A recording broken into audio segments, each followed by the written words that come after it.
Imagine a quiet autumn morning in the Sicilian port of Messina. The sun casts a soft glow over the harbour as fishermen haul in their catch. One fisherman looks up and spots sails on the horizon, Genoese ships just arriving. He wipes his hands, raises a hand, and waves, but no one waves back. Curious, he steps closer, boards one of the ships, and climbs the creaking stairs, calling out. Then, the smell hits him, thick, foul, unnatural. Bodies lie scattered like broken dolls.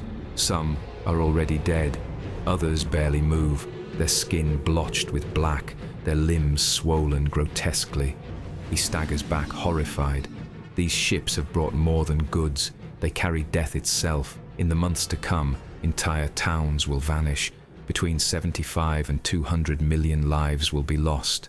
This is Black Death, the medieval plague that wiped out half of Europe.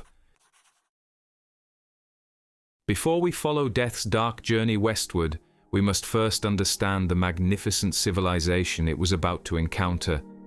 The Europe of 1340 stood at the apex of medieval achievement, a continent brimming with confidence, prosperity, and unprecedented demographic growth. This was not the primitive, dark ages of popular imagination, but a sophisticated society that had created some of humanity's most enduring achievements.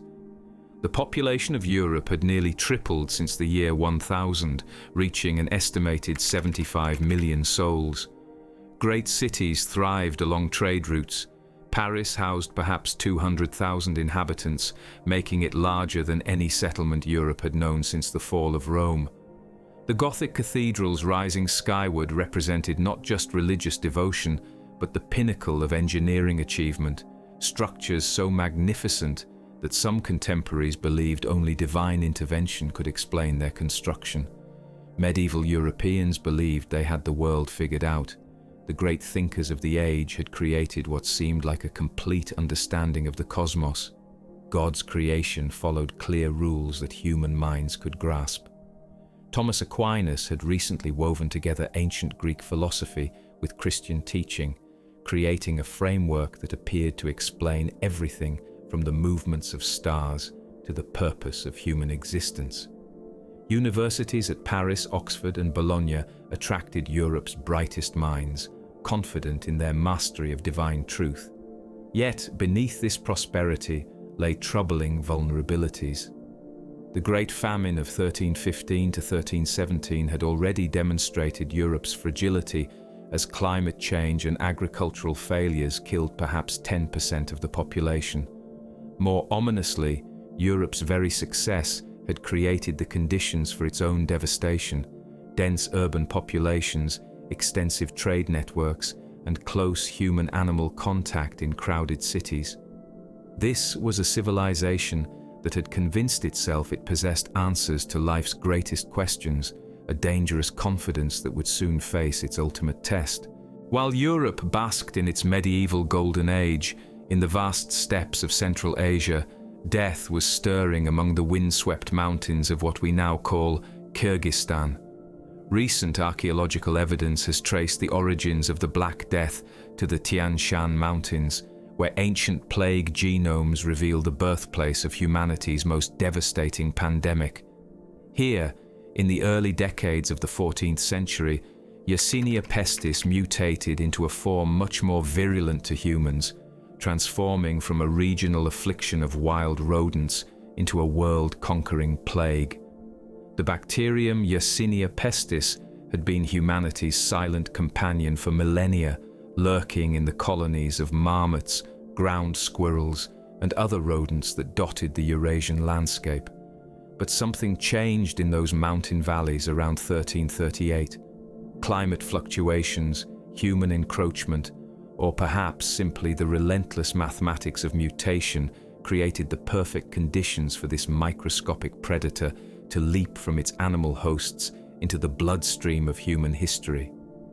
The plague's journey westward followed the same routes that had enriched civilizations for centuries, what we now call the Silk Road.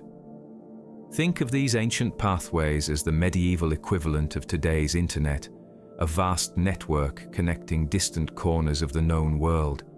Just as our modern digital highways carry both beneficial information and computer viruses across continents in seconds, these trade routes served as arteries of both prosperity and pestilence. The very networks that had brought luxury goods, new ideas, and cultural exchange to countless cities would now become the pathways of their destruction. Consider the profound irony. The same interconnectedness that had allowed medieval civilization to flourish would now facilitate its near collapse. The plague originated in China in the early to mid-1300s and spread along trade routes westward, following the ancient paths carved by human ambition and commerce, carried by merchants who had no idea they were transporting humanity's doom alongside their precious cargo. Mongol warriors and merchants, moving between their scattered domains, carried more than their traditional goods of horses, furs, and silver. The disease was taken to the Crimea by Mongol warriors and traders, where it would make its fateful leap into European consciousness. The great trading city of Kaffa, modern-day Feodosia in Crimea, became ground zero for Europe's encounter with the plague. Here unfolds one of history's most grimly fascinating episodes. In 1346, during a siege of Kaffa by Mongol forces, the plague struck the besieging army with devastating force. The Mongol commander, faced with the collapse of his forces, ordered the bodies of plague victims to be catapulted over the city walls, perhaps the first recorded instance of biological warfare. As one contemporary chronicler noted with horror, what seemed like mountains of dead were thrown into the city, and the Christians could not hide or flee or escape from them. The Genoese merchants in Kaffa, witnessing the city's rapid descent into chaos, made the decision that would seal Europe's fate. They loaded their ships with whatever goods they could salvage and fled westward across the Black Sea, carrying with them the invisible passengers that would transform the medieval world. Those black rats in the ship's holds, their fleas heavy with Yersinia pestis, were about to become the unwitting agents of Europe's darkest hour. When those 12 Genoese galleys limped into the harbour of Messina in October 1347, the harbour master and townspeople who gathered to greet them encountered a scene from nightmares. Most of the sailors were already dead, their bodies sprawled across the decks. Those still alive were barely recognizable as human beings, their skin blackened, their lymph nodes grotesquely swollen, blood and pus oozing from their orifices. The Sicilian authorities, recognizing the danger but not understanding its true nature, ordered the ships to leave immediately. But it was already too late. The plague had found its foothold in Europe, and like water seeping through cracks in a dam, it would spread inexorably through every fissure of medieval society.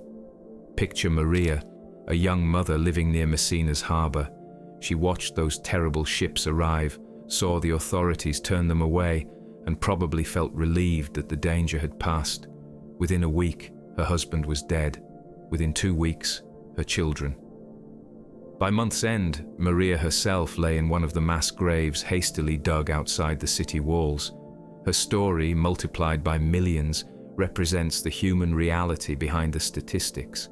From Sicily, the plague spread with mathematical precision, following the trade routes that connected the Mediterranean world. By early 1348, it had reached the bustling ports of Genoa and Venice, the commercial hearts of medieval Europe. From there, it advanced along the ancient Roman roads, up river valleys, and across mountain passes, transforming every pathway of human connection into a corridor of death. To understand the scale of what followed, we must abandon our modern conception of gradual change and imagine instead a world where catastrophe moved with the speed of rumour and the inevitability of tide. At least 1/3 of the European population, more than 25 million people, died between 1347 and 1352, though recent scholarship suggests the toll may have been even higher. In some regions, mortality approached 60%. Paris, the greatest city north of the Alps, became a charnel house. Contemporary chroniclers describe streets littered with corpses, churches overflowing with the dead, and the constant sound of church bells tolling for the departed, until there were too few survivors to ring them. One Parisian priest wrote to his brother, "The city has become a tomb. We who remain walk among the dead, and know not if we shall join them by evening." The city's population may have fallen from 200,000 to fewer than 100,000 souls.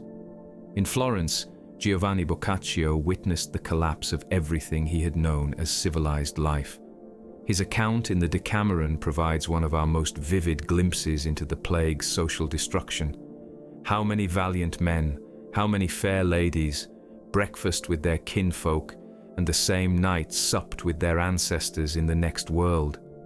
Boccaccio recorded how traditional burial rites collapsed entirely, with bodies buried in mass graves, like merchandise stowed in the hold of a ship. Imagine being that 13-year-old girl in Florence that Boccaccio might have known. Your family is gone. The streets are filled with corpses. The church bells that once marked the rhythm of daily life now ring constantly until there's no one left to ring them.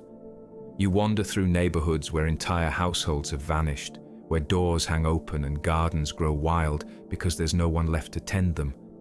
This was the reality for thousands of children who survived the initial wave, orphaned in a world that had forgotten how to care for the living. London suffered what medieval chroniclers called the Great Mortality, transforming the bustling commercial capital into a ghost town. The Thames, normally crowded with merchant vessels, carried instead the bodies of plague victims downstream to the sea. Emergency burial grounds were established at East Smithfield, where archaeologists have uncovered mass graves containing thousands of plague victims, many showing signs of hasty burial and the characteristic lesions of bubonic plague. Perhaps most haunting are the accounts from smaller settlements, the villages and market towns that formed the backbone of medieval life. Here, the plague's impact was often total. Entire communities simply vanished, their fields returning to wilderness, their churches standing empty, their names surviving only in tax records and land grants. The village of Tusmore in Oxfordshire was completely abandoned, its population either dead or fled. The psychological impact proved almost as devastating as the physical toll. Traditional human bonds dissolved in the face of overwhelming mortality. Parents abandoned plague-stricken children, spouses fled from infected partners, and priests refused to administer last rites. The Italian chronicler Matteo Villani observed that neither relatives nor friends could be found to take care of the sick or bury the dead. This wasn't mere cowardice, it was the complete breakdown of the social contract in the face of existential terror.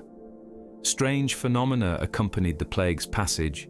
Witnesses reported seeing mysterious figures in white robes walking through cities at night, marking doors with crosses to indicate future victims. A French chronicle records, "Many swore they saw Death himself walking the streets of Avignon, a tall figure in a dark cloak, pointing at houses where the pestilence would strike." Foul odors preceded the plague's arrival in many towns, smells so distinctive that survivors could predict an outbreak days before the first deaths occurred.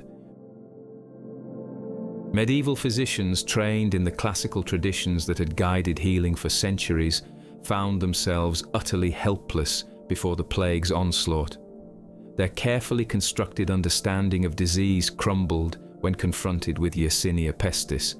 Think of it like modern doctors suddenly facing an alien pathogen that ignored everything they knew about medicine. Their expertise became not just useless, but dangerous as it gave false confidence.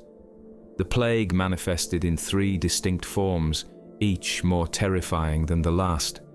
Bubonic plague, the most common form, announced itself through the appearance of buboes, swollen lymph nodes that could grow to the size of oranges, typically in the groin, armpits, or neck. Contemporary chroniclers described the buboes as God's tokens, divine marks that foretold inevitable death.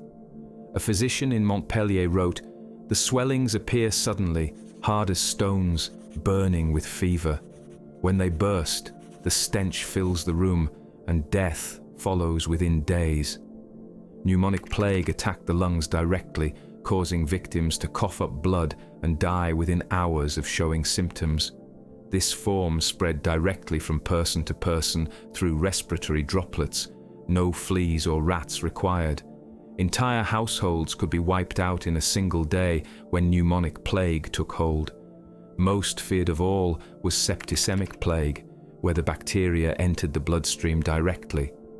Victims of this form often died so quickly, sometimes within hours, that they showed few external symptoms beyond the characteristic blackening of extremities that gave the plague its popular name. This darkening of the skin created the terrifying spectacle of people who appeared to be rotting while still alive. Medieval physicians tried everything in their considerable arsenal. They prescribed complex mixtures of herbs, performed bloodletting to balance the body's humors, and burned aromatic substances to purify corrupted air. Some recommended drinking one's own urine, others suggested the application of crushed emeralds or powdered unicorn horn, remedies that seem absurd to us but represented the cutting edge of medieval medical knowledge. Theriac, a legendary cure-all containing dozens of ingredients including viper's flesh, was prescribed at enormous expense. Think of it as the medieval equivalent of experimental cancer drugs, desperately expensive treatments that desperate people will try when conventional medicine fails. None of it worked. The failure of established medicine created a crisis that extended far beyond medical practice. If the learned physicians with their Latin texts and university training could not explain or cure the plague, what other certainties of medieval life might prove equally hollow? In a world where natural disasters were universally understood as expressions of divine will, the plague's unprecedented scale demanded equally unprecedented explanations. Medieval Christians struggled to comprehend what sin could have been so great as to warrant such punishment. Many concluded that humanity itself had grown so corrupt that God had decided to start anew, much as he had with Noah's flood. Flagellant movements swept across Europe, with bands of penitents traveling from town to town, whipping themselves bloody in public squares while calling for universal repentance. A German chronicler described these processions. They came singing hymns of death and redemption, their backs raw with self-inflicted wounds, calling upon all to repent before God's final judgment. These well-intentioned gatherings, intended to appease divine wrath, often became super-spreader events that carried the plague to previously unaffected communities. The search for scapegoats intensified as the death toll mounted. European Jews, already marginalized, found themselves blamed for the plague through grotesque conspiracy theories. Despite the obvious fact that Jews died from the plague at the same rates as Christians, rumors spread that they had poisoned wells or made pacts with devils to destroy Christendom. Entire Jewish communities were burned alive in Germany and France, their property seized by local authorities. This persecution revealed something disturbing about human nature under extreme stress, the tendency to prefer comprehensible evil to incomprehensible catastrophe. A Jewish conspiracy, however implausible, offered the illusion of human agency and control.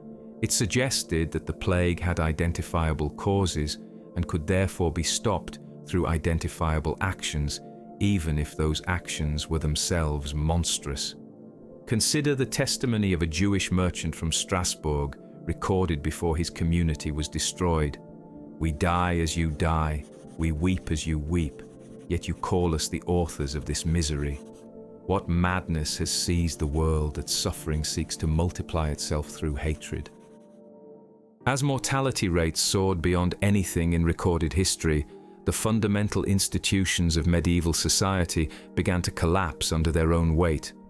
The feudal system, based on personal relationships between lord and vassal, simply couldn't function when death claimed both parties with equal indifference. Entire noble lineages vanished overnight, leaving vast estates without clear inheritance. The church, medieval Europe's most stable institution, found itself simultaneously overwhelmed with demand for its services and decimated by loss of personnel. Priests and monks, who ministered to the dying and performed last rites, died at even higher rates than the general population. Entire monasteries were abandoned, their accumulated centuries of learning left to decay. Economic life ground nearly to a halt. Markets that had operated continuously since Roman times simply ceased to function. The complex web of credit, trade relationships, and manufacturing that had supported medieval prosperity unraveled as quickly as plague spread through a household. Italian banking houses that had financed kingdoms collapsed when their agents across Europe died faster than new ones could be trained. In many regions, the basic human duty to bury the dead became impossible to fulfill. Mass graves were dug on the outskirts of every major city, and when these overflowed, bodies were simply burned in great pyres or left to rot where they fell. The sight of unburied dead, perhaps more than any other single factor, convinced survivors that the end times had truly arrived. Most tellingly, even fundamental social bonds, the ties between parent and child, husband and wife, dissolved under the pressure of absolute terror. Boccaccio recorded the unthinkable. Brother was forsaken by brother, nephew by uncle, brother by sister, and oftentimes husband by wife. Nay, what is more, and scarcely to be believed, fathers and mothers were found to abandon their own children, untended, unvisited, to their fate, as if they had been strangers. When the plague finally began to recede in the early 1350s, not through any human intervention, but simply because it had killed so many potential hosts, the Europe that emerged was fundamentally transformed. The demographic catastrophe had shattered the old order so completely that restoration was impossible. Adaptation became the only option for survival. Labor, suddenly scarce after centuries of abundance, commanded unprecedented value. Surviving peasants found themselves in a position unthinkable before the plague. They could negotiate with their lords. A surviving English peasant's petition captures this transformation. "My lord, the fields lie fallow, not for want of seed, but for want of hands. If you would have grain, you must offer more than custom demands." The Statute of Labourers, passed by the English Parliament in 1351, attempted to freeze wages at pre-plague levels, but economic reality proved stronger than legislative decree. The Church, having lost much of its personnel and faced profound questions about divine justice, underwent significant reform movements. People who had watched learned theologians die as helplessly as illiterate peasants began to seek direct spiritual experience rather than institutional mediation. Intellectually, the plague marked the beginning of the end for medieval confidence in absolute truth. If learned authorities could not explain or prevent such catastrophe, perhaps human knowledge required new foundations entirely. Art and literature became increasingly preoccupied with mortality. The Dance of Death became a popular artistic motif, depicting skeletons leading representatives of every social class, popes and peasants, kings and merchants, in an eternal dance toward the grave. The plague also fundamentally altered European attitudes toward medicine, leading to increased emphasis on empirical observation over ancient texts. The Black Death shattered the belief that humans were somehow above nature's fury, revealing instead our place as biological creatures subject to the same forces that govern all life on Earth. Yet the story is not ultimately one of defeat, but of human resilience and adaptability. The Europe that emerged was smaller in population, but perhaps more dynamic, more questioning, more aware of both human limitations and possibilities. A survivor's letter from post-plague Paris captures this dual legacy. We who remain are fewer, but perhaps wiser. We have seen the worst that fate can bring, and yet we still plant seeds for next year's harvest. If this is not hope, what is? Today, as we face our own global challenges, The Black Death offers both warning and inspiration. It reminds us that human civilization, for all its achievements, remains fragile.